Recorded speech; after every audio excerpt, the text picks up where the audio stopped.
मोर सजना सनक गइल होली में मोर सजना।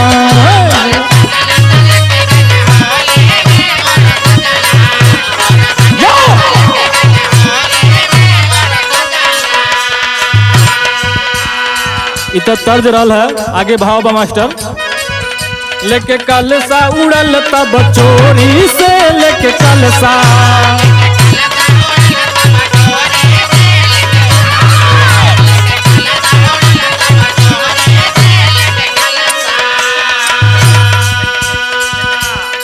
अमृत के बूंद गिरल जौने स्थान पे।